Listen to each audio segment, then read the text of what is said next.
Siamo alla seconda edizione del premio letterario Scala dei Turchi di Narrusiello. Il comune di Rialmonte non può che manifestare la piena soddisfazione per l'enorme lavoro svolto da Pascal, dai componenti illustri della giuria e dagli ospiti che riceveremo in un altro meraviglioso sito di Rialmonte che è la Villa Romana, di concerto con l'ente, e per questo ringrazio anche il direttore Sciarratta.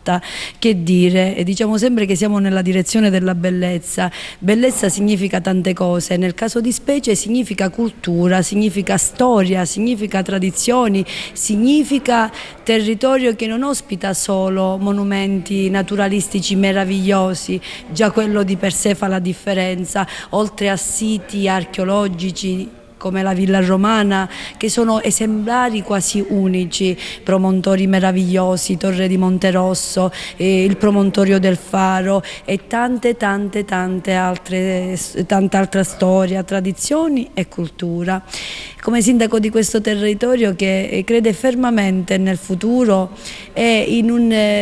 raggiungimento di traguardi a poco, uno dopo l'altro, ma che sono sicuramente in una direzione precisa,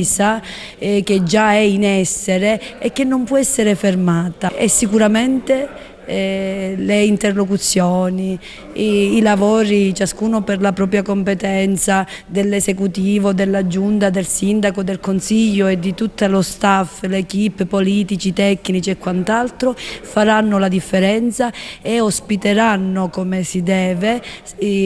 Agrigento, capitale della cultura 2025, con servizi, interlocuzioni, protocolli, convenzioni, tutto ciò che può fare la differenza. L'associazione culturale Pascale Schember Rialmonte finalmente è riuscita a realizzare la seconda edizione. Quest'anno abbiamo 3 sezioni: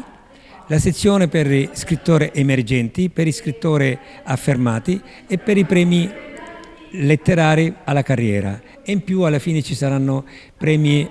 di onorificenza. Quindi quest'anno la manifestazione si terrà alla Villa Romana, grazie all'accordo che abbiamo avuto con il direttore, l'architetto Roberto Sciarratta, perché al Belvedere Scala dei Turchi era un po' piccolo, in quanto quest'anno ci sono molti premiati e verranno più persone da tutta Italia e anche dalla Francia. Quindi io ringrazio come al solito il Comune di Rialmonte, particolarmente la sindaca Sabrina Lattuca,